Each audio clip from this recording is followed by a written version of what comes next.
Hi, Tiffany. Thank you for meeting with me today. So today we are going to talk about our spiritual life maps and our ecograms we had discussed last session, and about creating them. So what did you come up with when you thought about your life in terms of spirituality?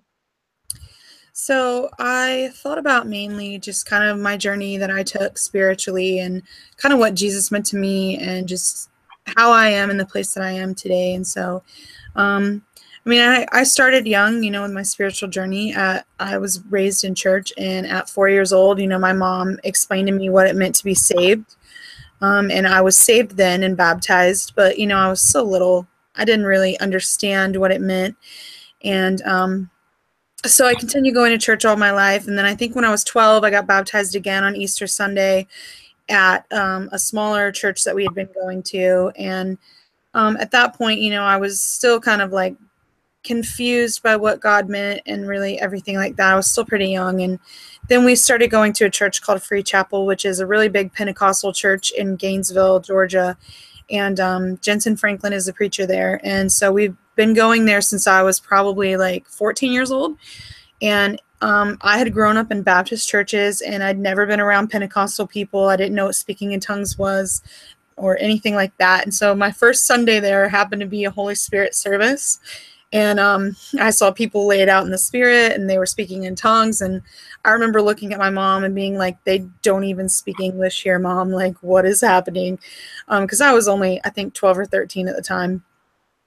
But we started going there, and it was through that church that I kind of discovered my love for worship. And I found out about a group called Hillsong, and they're just a really small band, but they're a pretty big deal. A lot of people don't know who they are, but I started listening to them and really just kind of, I think it opened up my eyes to kind of how much God really loved me and how he wanted to spend time with me. I've never been really good about reading my Bible or, praying. Like, that's just not my strong suit. I have the attention span of the 2-year-old. And so I can't read to save my life unless it's something that they're going to make into like a movie or something like that.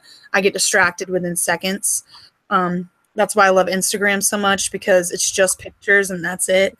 But I just kind of started developing a relationship through worship. And so we do a youth conference every year at my church. And I went to this youth conference, and Hillsong came, and it was like the most epic thing ever. And I really kind of started living my life right then when I was 17. And I was on the straight and narrow, and, nothing was going to stop me. And then I turned 21 and dated my first boyfriend, and life took a turn for a very unexpected, and I did things I said I was never going to do, and compromised parts of me that I didn't want to compromise. And it was kind of through that relationship I really learned that just because I grew up in church and was around Jesus my whole life, I never had really experienced him for myself, other than like what I thought was a good relationship maybe wasn't. And so I kind of took a turn, and I was still going to church, but I wasn't really living right. And so for that year was a really hard time. And then I went on a mission trip and kind of rediscovered myself. And just, I had some years where it was a real struggle. And I think I'm still kind of struggling. There's been a lot of health issues in my family and things like that. And so it's been a struggle with God lately. And my cousin in March committed suicide and murdered his wife as well. And I think that was when it kind of like really just shook me that I needed to spend more time with God again, like get my relationship back to where it was when I was younger, which is crazy to think that was 10 years ago. But, 10 years ago, I never would have thought that like I wouldn't go to church every Sunday and I wouldn't be exactly where I needed to be. And so I just kind of moved forward, and that happened in our family, and it kind of just shook me to the core and reminded me that like life is not really guaranteed, because just you don't ever expect a phone call like that. You expect it to just never happen in your family. And I think I just kind of started leaning on God again. And so I've been strengthening my relationship and trying to read my Bible every day. I absolutely hate reading. So it's really difficult for me, but I constantly hear the verse, like, you don't want to be lukewarm. You have to be either hot or cold. You can't be in the middle. And I know that this summer I got the opportunity to take my cousin, that's only 12, to the youth conference that I had gone to the entire time I was a teenager. And so that was really cool to get to take her and kind of see it through a younger teenager's eyes. And her love for Christ and like her enthusiasm and her passion kind of reignited my passion and made me remember, like, hey, God loves you even if you mess up. Like, he's still there. He still cares about you. And just knowing that, like, knowing where I connect to God, I guess, really helps me. Like, knowing that some people are really good at praying and some people are really good at interceding. And I'm just really good at worship. Like, every morning on my way to work, I only listen to worship music. Like, that's my time with God.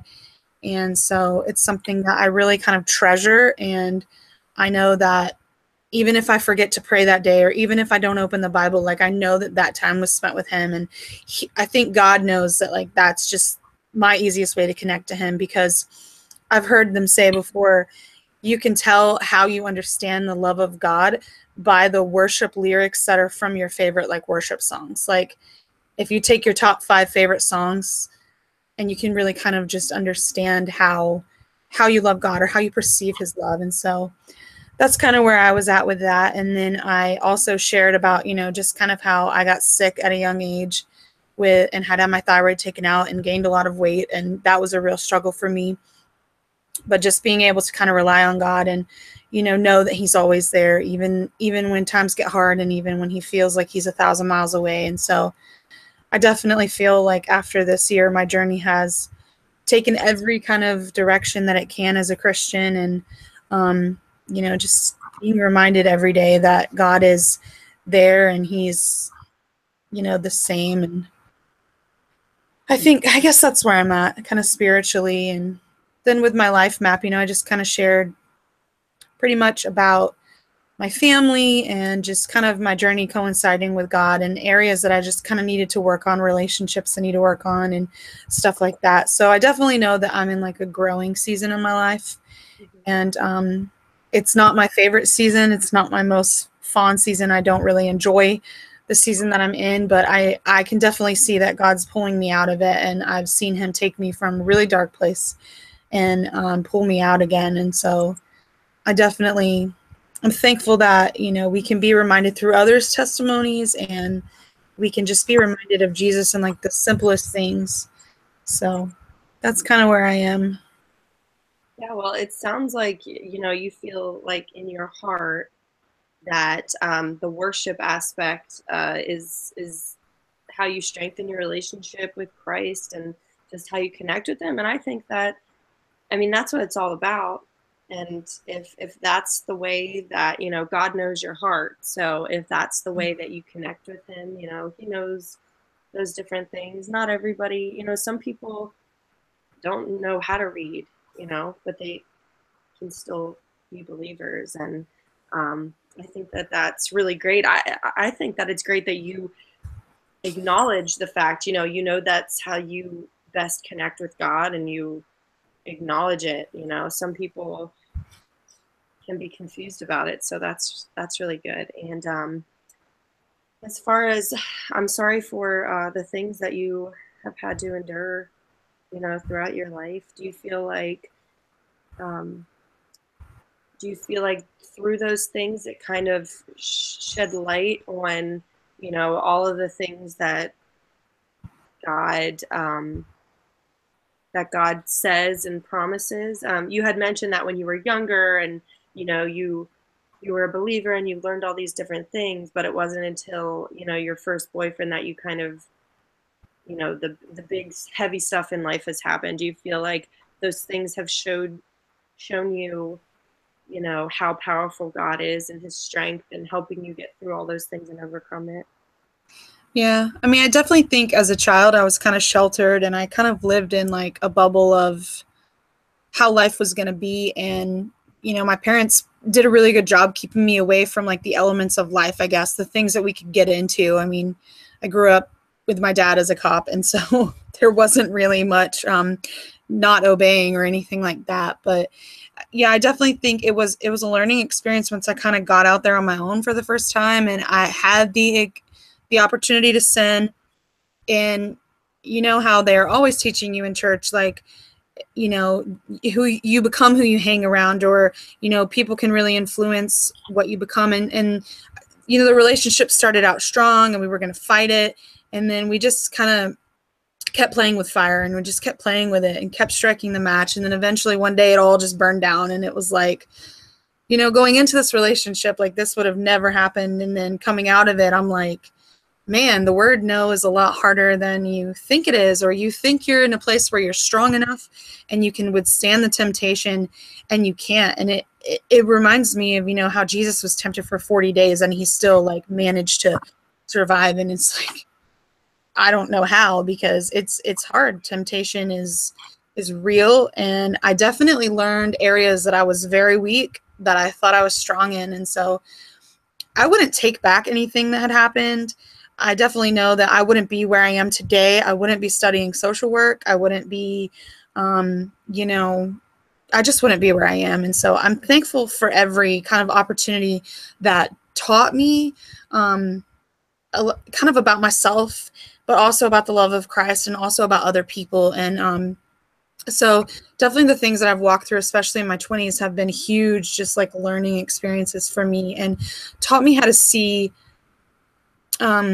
like Jesus in the world, but also how to see the heart of other people, I guess. Like, now I can kind of understand more where people are coming from. Whereas before, honestly, before going into that relationship, I would say that I was a little religious. I was like, well, I'm never going to drink, and I'm never going to smoke, and I'm never going to have premarital sex, and I'm never going to cuss. And, this is never going to be me. Like, I'm Miss Perfect and I've never sinned. And I was humbled very much during that relationship, because I was like, whoa, like, I said I was never going to do any of these things, and I've made these mistakes now. And it was crazy, because it's like, I think too, in that experience, I learned like about the difference between a relationship with Christ and being a religious person, and being like, this is, the list of rules that you are allowed to do and you're not allowed to do. And then this is, versus like, this is what it really means to have a relationship with God. Like, we all sin and we all fall short of his glory, but he's there to pick us up. And I think that's the most beautiful part about a relationship with Jesus, is that even if we sin, and not, sinning on purpose or anything, but like, even if we sin and we make a mistake, like, he still loves me as much as he did when I was 4 years old and got saved on a gold couch, and, had no clue what it really meant. Maybe even loves us more when we do know that we've messed up and we've sinned, and the cross becomes even more real, because then you realize, like, wow, this is the reason you died on the cross. Like, this is the reason that you had to do this, so that I can spend my life with you. And it's a crazy experience to be a Christian, I guess. Like, it's crazy when you really sit down and think about God and think about what he does in your life, and just, just like hearing you and Bobby talk about your testimonies, like, it reminded me of God's faithfulness, and like, just how different everyone's story can be, yet somehow we're all similar in how we connect with God, and how he is still the same God to all of us, but like, we experience all in a different way. So it's just pretty cool. So yeah, and I think that a lot of times you don't realize that until you kind of sit down and, like with this spiritual life map, kind of write it all out, and then you can see the big picture, and the areas where God kind of interjected and changed the path and did different things. I mean, if you look at your life, you were saying that you feel like you grew up kind of sheltered and kept away from all that stuff, which, and obviously nobody knows, but that could have potentially helped you for the trials that you were to face later, because you had that good foundation. Yeah, most definitely. That could have helped you out. I mean, maybe if you hadn't had that, I mean, things, some people don't, and it still kind of works out, but it's kind of cool to write it all out and then see how It's comforting, I think. Do you feel like it's comforting to look at that and then to see, because obviously God has some sort of plan going on, and even though sometimes you don't understand it or agree with it. I definitely think that like in the moment when everything's kind of crazy and you feel like God's a million miles away, you're like, oh my gosh, why am I going through this? But then once you get through it and you're on the other side, you look back, and where I am now, like I can say I really do appreciate every journey that I kind of had to go through, because I wouldn't be the person that I am today. And I don't think I would like the person that I would have been had life continued to just be good, and I never sinned and all that. I mean, I sinned, but like I didn't do the big the big church sins that are like, no, no, no, you're never supposed to do that. So I definitely, I think it's kind of like a weird thing, but I'm grateful for my journey. I'm grateful for what I went through, and I think I have a deeper level of appreciation kind of just for God and for the parents that he gave me, and knowing like he didn't have to give me the parents that he gave me. I mean, that's another story in itself, but I was adopted by my dad, and so my life could have looked completely different had my mom not used her free will and chosen to leave him, my biological father.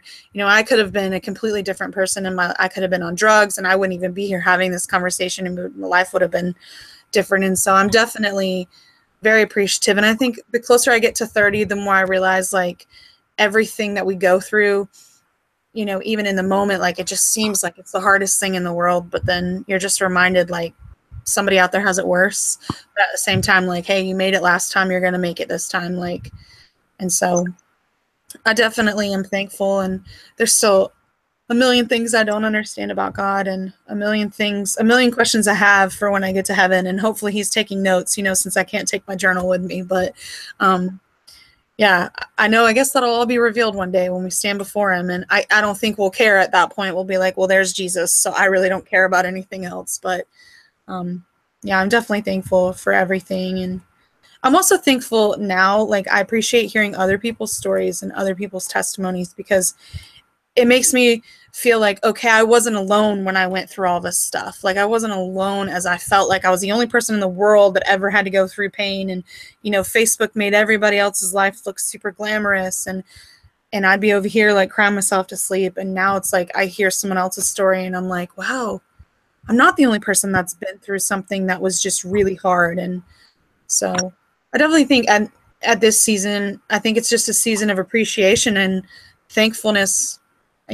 Thanksgiving's next week, but it really comes from a genuine place of thankfulness and gratitude to God, to just know that he carried me through. He never left me. Like everything that the Bible does say, he did. And so, Yeah, and it's cool, because what the Bible does say is that even though everybody has all these different lives and some appear more glamorous than others, or some seem harder than or than other ones, but you know, the same thing goes, is that the enemy is real and that God is real and he is there on our side. As you can see, for believers through their journey, you can see both of the enemy and God, and but God always seems to kind of get us past those things. And he says that